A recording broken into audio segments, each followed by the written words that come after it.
Today we're going to practice a yoga squat, which in the Sanskrit name it's called Malasana, and it's also called garland pose.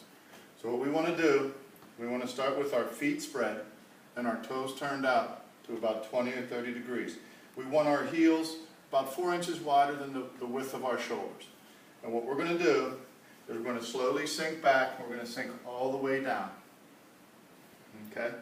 You can come into a prayer pose. You can take the elbows to the inner thighs. What we want to do is just relax.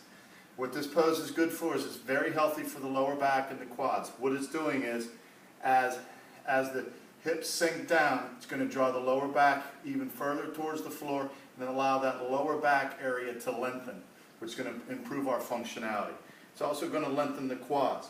As the hips sink closer to the floor, it lengthens from the knees to the hips. What we're going to do is come into prayer pose and just press into those thighs, opening up those inner thighs. As we're opening them up, we want to sink the hips back and down even more.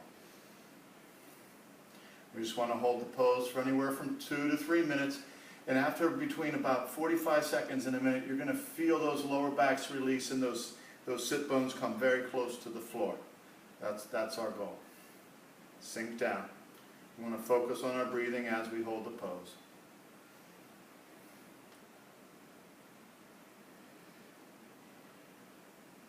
Now, when you're coming out of this pose, especially if you haven't practiced it, you want to take your time. You want to use your hands to help lift up.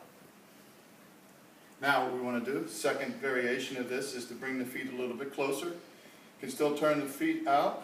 They may come out naturally, but ideally we want the feet to point straight ahead. What we want to do is sink down. It's the same concept, except the feet are a little bit closer together. And we want to sink the hips back and down. You want to feel the lengthening of the lower back as the weight is going to sink back onto your heels, and that's going to force those quads to lengthen. It's also going to force those lower backs to lengthen. You want to hold this pose for anywhere from 2 to 3 minutes. Just want to relax into the pose. And when you're ready, come on out. Thank you.